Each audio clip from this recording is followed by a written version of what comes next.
Hello, friends, and welcome to Facebook Ad Friday. I'm your host, Kerry, Knoll, and thank you so much for tuning into today's episode about how to create a custom audience from people who opened a lead form in your Facebook ad or Facebook account. If you're watching this on YouTube, please hit that subscribe button and bell notification. If you like this video and get some good value out of it, please hit the like or thumbs up as well. And as always, if you're watching this on LinkedIn or on Facebook, please hit the like or thumbs up there too, and share this with anyone that might find it of interest or be beneficial to them. It's always much appreciated. And if you have any questions or you want to just leave a nice comment, please do so, and I'll do my best to get back to you. So let me hop in and let me share with you what I want to show you today quickly. So let's share my screen. Inside here, you see my audience inside of Facebook Ads Manager, inside the business account for Facebook, or now the Meta Business Suite.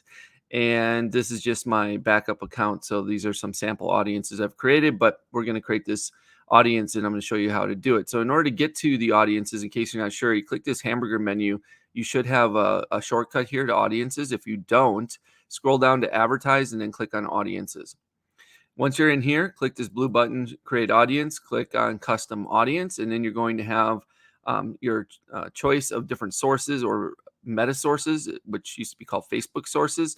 So we have website, app activity catalog, customer list, offline activity, video, Instagram account, lead form, events, instant experience, Facebook page, shopping, and on Facebook listings. So the one we're going to focus on is lead form. And this is create an audience of people who opened or completed a form in one of your lead generation ads on Facebook or Instagram. So we select that, we click next. And then what we have here is include people who meet any of the following criteria. The other option here is all. We'll just go with any. And in this event here, anyone who opened this form, or you can do people who opened but did not submit form, or people who opened and submitted the form. Well, most of the time you'd want to be retargeting people who opened the form but did not actually submit information, right? Or anyone who opened this form is probably the one that makes the most sense if you're going to use it, because it's not going to be a huge audience anyway. And then you just need to select the correct page. So you have to find the page that you have a form on. So I'm going to grab my page here. And then you have all the forms if you have forms created under that particular page. So it's the page is where the forms are all located. So if you can't find a form, it's because you probably have the wrong page selected. But you can select as many of these as you want at the same time, or you can just have one. So we'll just use this one. And then the retention period, the maximum is 90 days. So we'll leave it alone at 90 days. And then you can include more people and do things like other events, anyone who opened another form or whatever the case may be, or you can just X off of that. You can also exclude people. You have those options, right? So we can get rid of both of those. And then the audience name here would be, I'd use 90, and I'd probably do KK, so I know which page it was, and that would do the lead form name. So I didn't, I knew which one this was for. So this is 4 for 4 offer. And then, anyone who opened probably. And anyone who opened.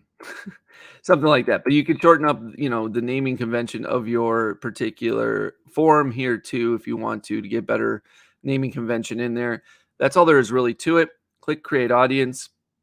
After you do that, you're going to have an option to create a lookalike audience, create an ad, or create another custom audience. But in this case, we're just going to skip that for now. Click done. It says it's populating right now. It says it's ready to go, but I like to usually wait till it's done populating. So that usually will take about 15 or 20 minutes, depending on how fast Facebook processes this request.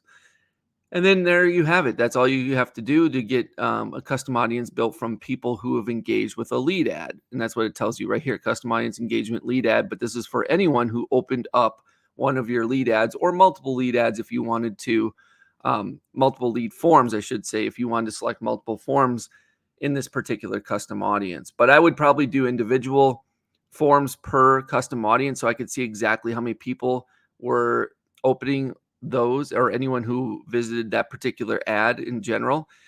That way I could stack those audiences together inside of another an ad for another audience if I wanted to. And then I can also, do them individually then. So I probably would not combine all the different forms I had if I had multiple forms inside of the same audience. But you will probably see that it's going to show below 1,000 unless you just drove a ton of traffic to it through the original ad. There's probably not going to be a whole lot of people that opened it that did not submit their information. So be aware of that. Okay. All right. So that's all I have for you today. I just wanted to share that quickly with you. And again, I appreciate you for tuning in and showing up. And again, if you're watching this on replay, please feel free to hit the subscribe button and the bell notification on YouTube if you're watching it there, or hit the like and thumbs up if you thought you got some good value out and like this type of video, on Facebook or LinkedIn as well. And please share it with anyone who might also find this of interest. Okay. So thanks again for tuning in, and we'll see you right back here on Monday, hopefully at 10 a.m. If not, it might be a little bit later depending on the fact that it's Memorial Day. So we'll see how that goes. But you'll get notified, and you should be able to see exactly when I'm going live before I actually do. So, all right. Have a good one. Take care.